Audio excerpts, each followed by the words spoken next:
Senator Chris Coons just confronted Secretary Pete Hegseth over America's role in the world, Ukraine, NATO, and who really carries the burden of global security. Is the U.S. leading, or are we being taken for granted? Let's break it down. Thank you, Mr. Chairman. Mr. Secretary, just a quick question to clarify something. Is a full-year continuing resolution bad for the Department of Defense? Just yes or no? Sir, a full-year continuing resolution is never preferable for any department, especially the Department of Defense. Not preferable. And I know, General Kane, I don't need to ask you because your written testimony specifically says routinely operating under continuing resolutions lowers buying power, results in less deployable capital, makes it harder for industry to make long-term investments. And is it your commitment, Mr. Secretary, that you'll work with us to achieve a full-year appropriation? You'll submit the budget documents necessary, work with us closely, that we'll be able to do our work so you can do yours. Senator, we are committed to working with you to make sure the Defense Department gets as robust a budget as possible where we can meet the threats of today and tomorrow. Thank you. I'll just say at the outset for all my colleagues, I am increasingly concerned that there is a threat that some believe they can best govern by continuing resolution, reconciliation, and rescission, and not ever actually have us appropriate. So I look forward to working with you to avoid that outcome, which I think would both disregard the role of Congress and put all of us at greater risk.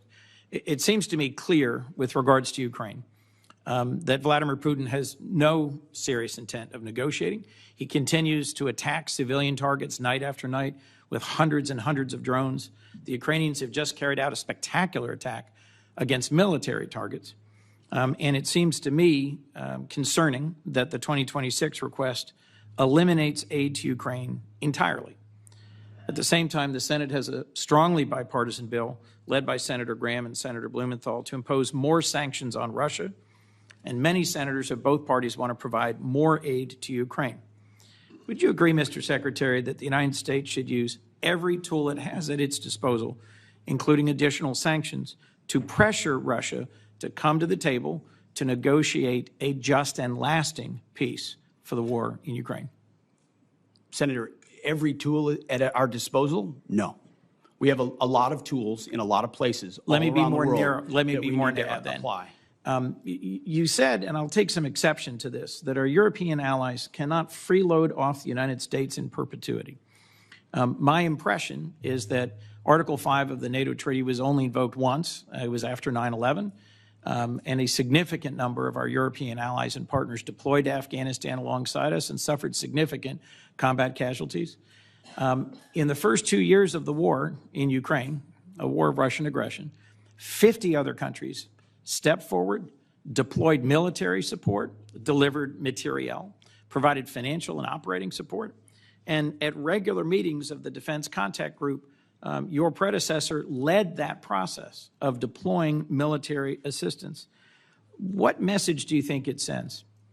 That as Ukraine continues to suffer day after day of punishing attacks on civilian centers, we're not using the $3.8 billion in presidential drawdown authority that remains to send additional air defense and interceptors, and you yourself chose to not attend the Ukraine Defense Contact Group. Mr. Secretary, why not use the already appropriated presidential drawdown authority to deliver defense material badly needed by Ukraine? Well, Senator, as you know, the presidential drawdown authorities 71 through 74 still apply, and they are still flowing. There's some in reserve. To your question about my statement, and I served with a lot of NATO allies in Afghanistan as well. Incredibly capable Canadians, Brits, and Australians and others. And grateful for them. And I've gotten to know a lot of them in this process going to Brussels. Amazing people, amazing countries. Thus, I was struck, Mr. Secretary. But we also wore a patch on our shoulder that said ISAF, International Security Assistance Force. And you know what the joke was? That it stood for I Saw Americans Fighting.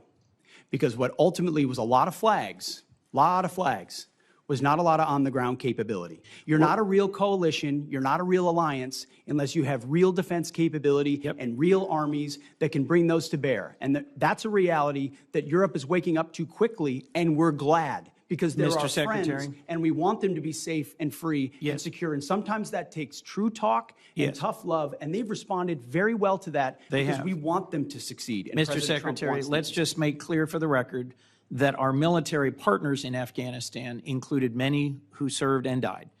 Our Danish partners and allies on a per capita basis Don't try to suffered make more. it look like I don't care about the investments of our partners. Of course I do. Mr. I recognize Secretary, that there were lives lost from other countries. Of but course the there bulk were. of the effort was Americans, and an alliance needs to include other countries and be more balanced Mr. to be a Secretary, real alliance. And as I that's the point pointed we're out making. in my opening comments, our partners and allies have stepped up, have invested, have engaged in the defense of Ukraine, and so should we.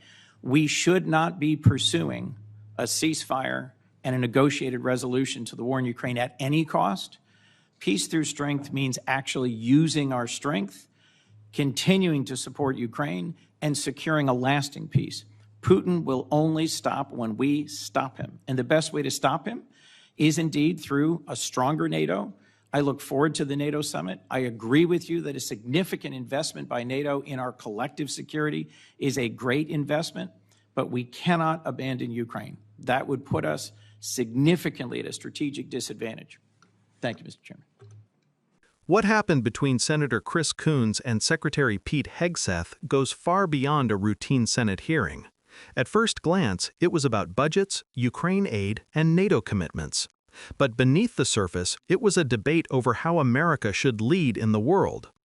Coons began by highlighting the dangers of governing through continuing resolutions, temporary, stopgap budgets that freeze military planning, weaken purchasing power, and make it harder for the Department of Defense to prepare for real threats.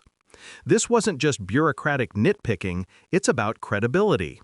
A government that can't fund its priorities sends a message of instability both at home and abroad. From there, Coons shifted to Ukraine. He challenged the administration's reported decision to eliminate aid in 2026, warning that Putin shows no interest in peace and continues to target civilians.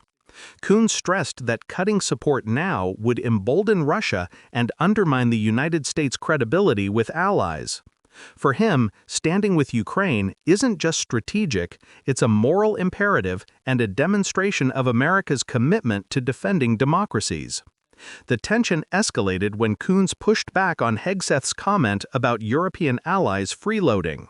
He reminded the room that NATO has historically come through in critical moments, from 9/11 to Afghanistan, where allies risked lives alongside U.S. forces. Abandoning Ukraine now, he argued, would not only harm the country, but also weaken the credibility of all alliances. For him, standing with Ukraine isn't just strategic, it's a moral imperative and a demonstration of America's commitment to defending democracies. The tension escalated when Coons pushed back on Hegseth's comment about European allies freeloading. He reminded the room that NATO has historically come through in critical moments, from 9/11 to Afghanistan, where allies risked lives alongside U.S. forces. Abandoning Ukraine now, he argued, would not only harm the country, but also weaken the credibility of all alliances. For him, standing with Ukraine isn't just strategic, it's a moral imperative and a demonstration of America's commitment to defending democracies. The tension escalated when Coons pushed back on Hegseth's comment about European allies freeloading. He reminded the room that NATO has historically come through in critical moments, from 9/11 to Afghanistan, where allies risked lives alongside U.S. forces. Abandoning Ukraine now, he argued, would not only harm the country, but also weaken the credibility of all alliances. Hegseth, while respectful of allies' sacrifices, responded with a dose of realism. He highlighted that while many countries contribute symbolically, the U.S. often carries the heaviest burden. He stressed that a true alliance requires real capabilities from all partners. His point is not to diminish Europe's contributions, but to ensure alliances are sustainable, balanced, and capable of deterring threats. What this exchange makes clear is a central tension in American policy today. On one side, there is the belief that leadership is built on engagement, moral authority, and coalition building, that standing with allies strengthens both America and the world. On the other, there is the perspective that leadership requires realism, accountability, and recognition of limits, that allies must step up and share the burden more equally. Both views are valid in different ways, but the debate underscores how difficult it is to maintain credibility, influence, and effectiveness in a complex global environment. At the heart of it, Coons and Hegseth were debating more than budgets or military aid. They were debating what kind of world America wants to shape and how it wants to lead.